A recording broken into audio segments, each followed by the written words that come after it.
Hi YouTube, so today I'm going to be doing a video that I've honestly been putting off doing for quite a long time, and it is a video all about my kind of experiences with the supernatural, my little ghost stories that I have, as well as one or two that have happened to my family. I haven't got anything majorly scary, like I haven't seen a ghost like right before my very eyes, but I've been asked quite a lot from you guys over the past year or so to do a video talking about ghost stories, so I thought I'll do it for you today, especially as Halloween is coming up as well. And the first few little stories that I have are things that occurred at my old house. I lived in an old Victorian house, which was a really lovely house but very, very small. I think that that house was haunted. Things would move around in that house. This story I'll tell you happened with my mum and dad. My dad bought my mum a present for her birthday. He decided that instead of giving it to her, what he would do is he would place it on the settee in the lounge, and when she would come downstairs on the morning of her birthday, she would see it because she would go into the lounge in the morning to get ready. And so on, like, say a night out, when he came home and placed the present in the middle of the settee, so it was right there when she went in.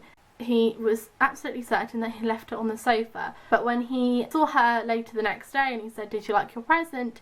she said, "I didn't see my present." And he told her that he left it on the sofa in the lounge. And so after doing a little bit of investigating to find out where this present actually was, turned out that it had been placed down the side of the sofa, out of sight, and also like by next to a table, so it was completely hidden away. He didn't put it there, my mum didn't put it there, I didn't put it there. That was the first weird thing that happened. Still to this day we don't know how that present got there. The next thing that happened was, I had a black cat called Rosie. When we first got Rosie, our black cat, if you are superstitious in any way, she wouldn't go in the front room, in the lounge, the same place where this present thing occurred. She wouldn't go in there. She would, and my cat would just stand at where the doorway was and just stare into the lounge and just hiss at it. She wouldn't go in there, and if she did go in there, she would hide behind the television,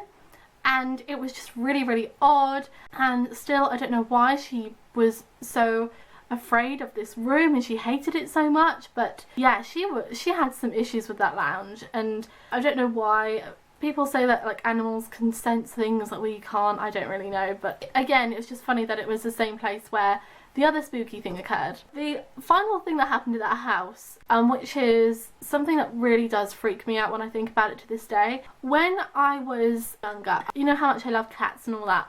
I took part in like this kind of like cat's protection thing, where what you would do is you would write down what your cat ate every day, what kind of activities it did, things about your cat, send it into Cats Protection, and you'd end up getting a couple of badges like as a reward.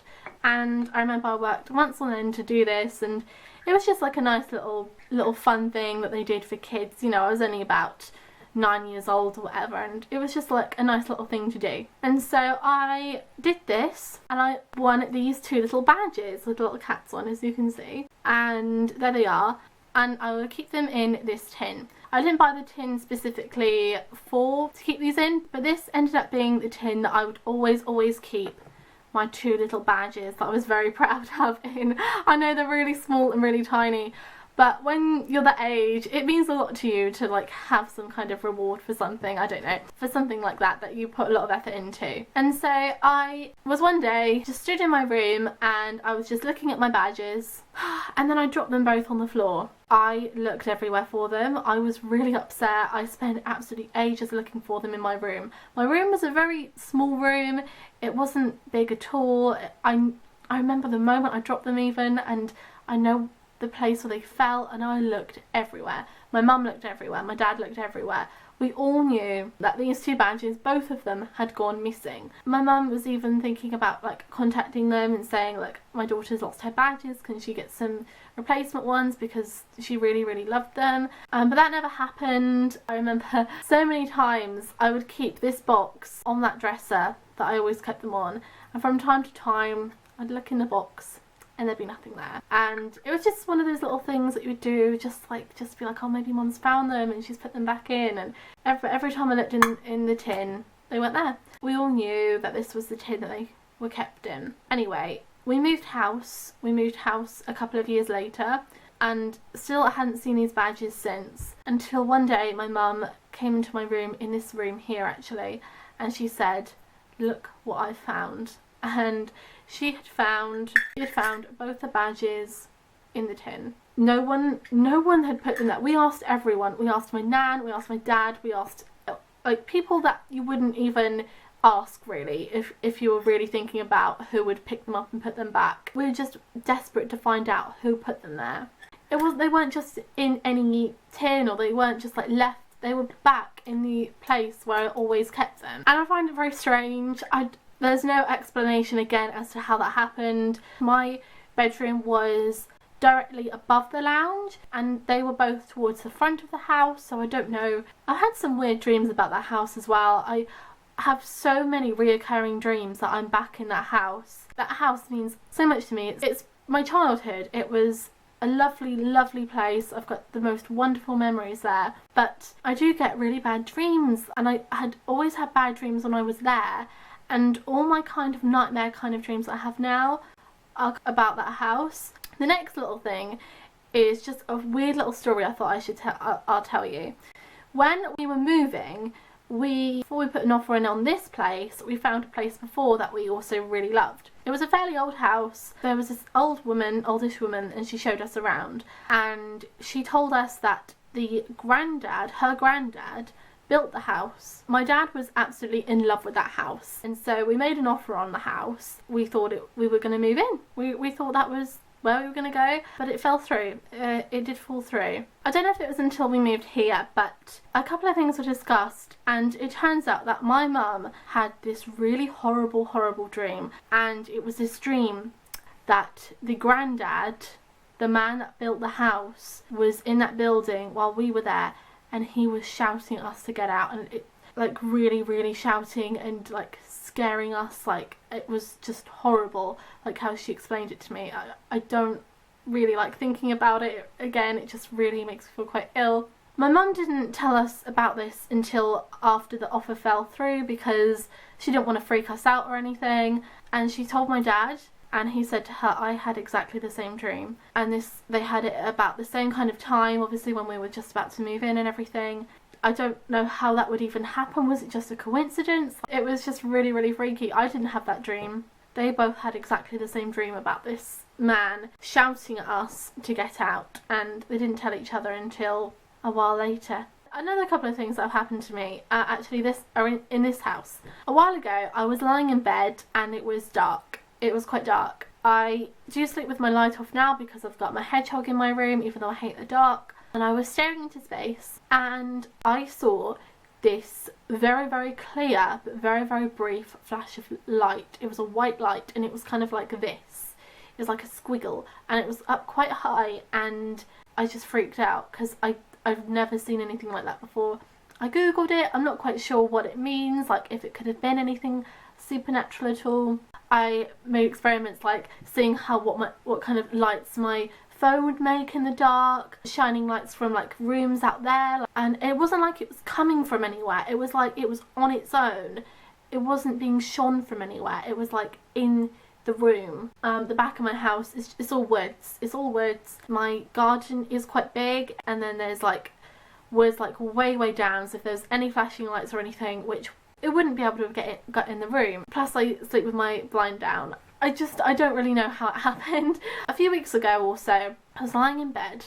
This was like 2-3 o'clock in the morning, and I heard really loud thumping footstep noises coming from the downstairs hallway. They were like big booming footsteps.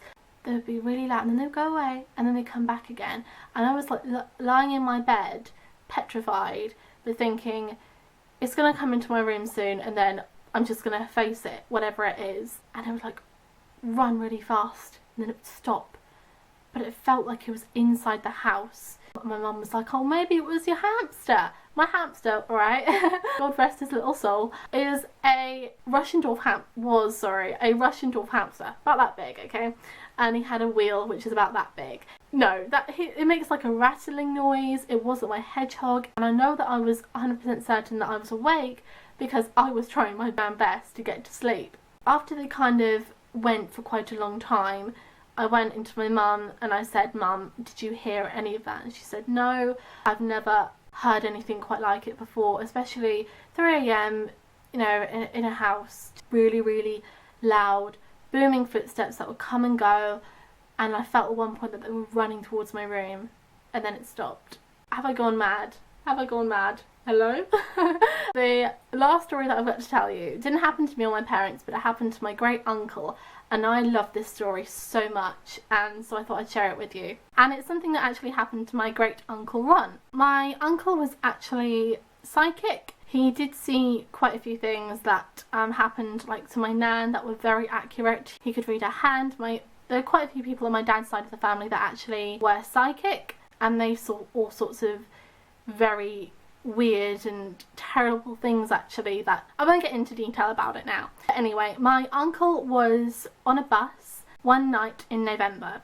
He was on the bus on the way home, and he lived down a country lane, and when he was on the bus stopped at the stop before his one. So when it stopped, everyone got off that stop, and so he was the last person on the bus. So when his stop came, he got off and he was walking down this country lane at night, and he passes this man wearing all Victorian clothes, and he says good evening to this man, and the man didn't say anything back. So my uncle thinks that's a bit, you know, rude or strange or whatever. So he turns, you know, back to look at this guy that as they walked past each other, and the man was gone. He was not there, nowhere to be seen. My uncle saw him. My uncle saw him. He saw this man walking towards him, and as he was passing him, he said good evening, and as he turned to, you know, have another look at this guy who was being a bit rude, the guy had completely gone. And so my uncle thought that was bizarre, and I don't know how he managed to get home okay. I mean, I would have been like running home after that. This man just disappeared. There was nowhere that he could have gone.